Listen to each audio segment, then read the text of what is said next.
Les acides alpha-aminés, réaction de condensation. La notion de liaison peptidique.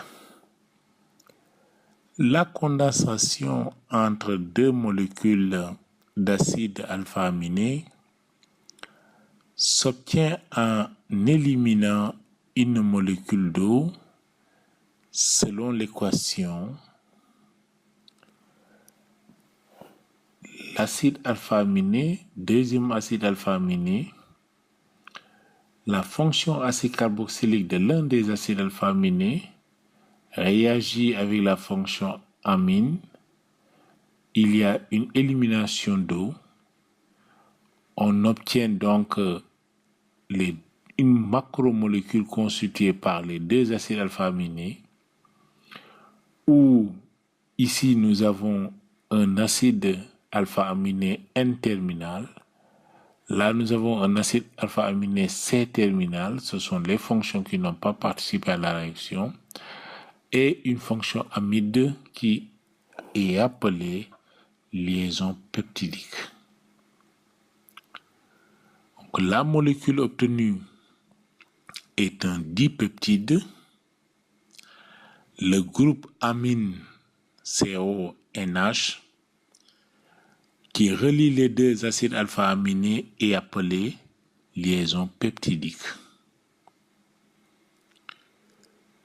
Ici, nous avons comme exemple la glycine qui, par sa fonction acide carboxylique, réagit avec l'alanine qui apporte un atome d'hydrogène par sa fonction amine et par élimination, la molécule se rattache avec une liaison CN qui est la liaison peptidique dont le groupe d'atomes dans laquelle la liaison s'engage est la fonction amide et ici le dipeptide est le gluala.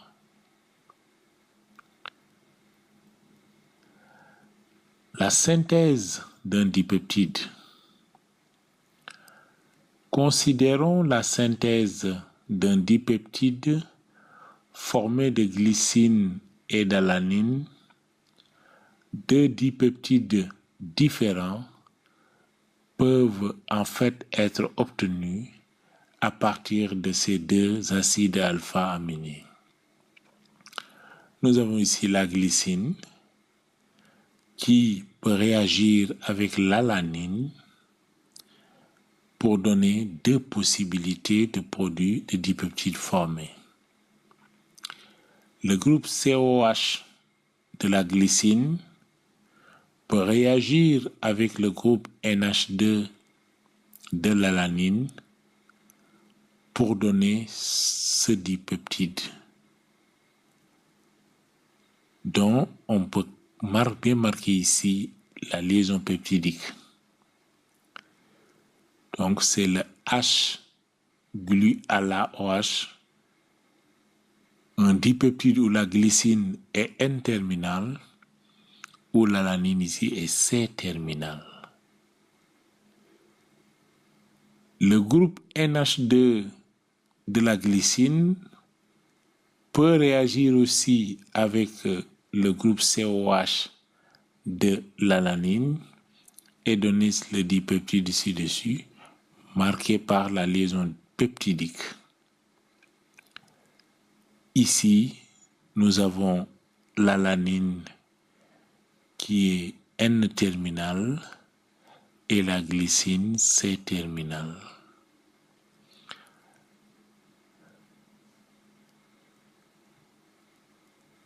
La synthèse sélective. Comme dans la synthèse, deux dipeptides peuvent se former, on peut se fixer comme objectif d'obtenir un seul dipeptide. Par exemple, le dipeptide ou la glycine est N-terminale à partir d'un mélange de glycine et d'alanine. On doit pour cela empêcher l'autre réaction dite parasite pour cette synthèse de se dérouler. Pour cela, il faut bloquer ou désactiver les groupes qui ne participent pas à la réaction, activer l'un des groupes qui participe à la réaction. Par exemple, une réaction entre donc la glycine et l'analyne où nous voulons un dipeptide où la glycine est N-terminale, c'est-à-dire le groupe NH2 de la glycine ne doit pas réagir, ce groupe doit être bloqué. Sa fonction acide carboxylique qui doit réagir doit à son tour être activée.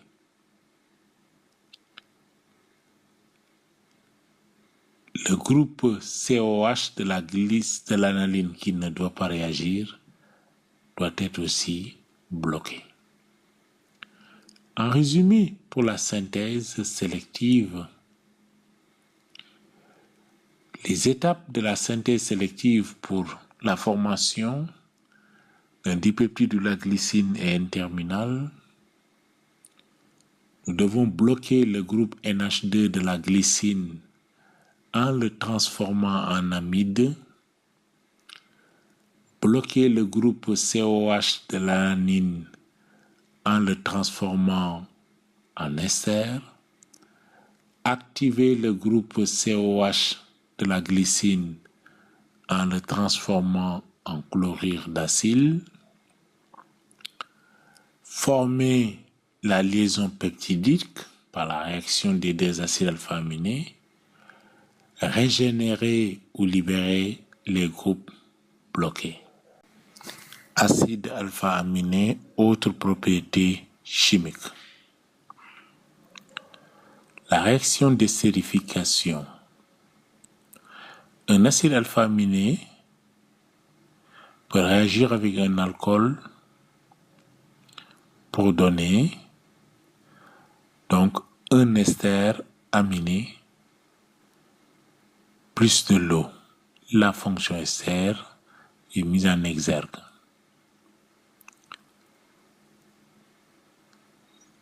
C'est une réaction pour séparer les acides alpha-aminés des mélanges car les esters obtenus sont volatiles et peuvent être alors distillés. Cette réaction est aussi utilisée pour protéger la fonction COH lors de la synthèse des dipeptides. La réaction de décarboxylation. L'acide alpha-aminé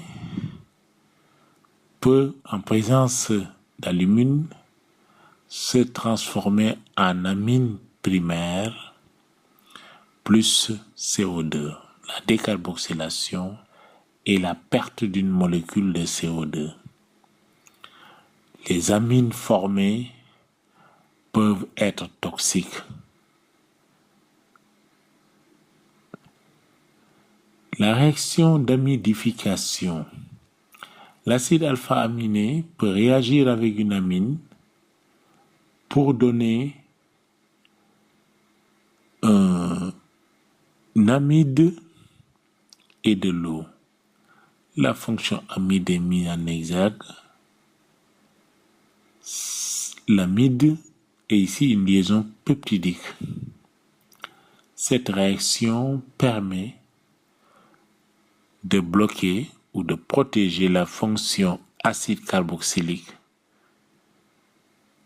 dans la synthèse sélective.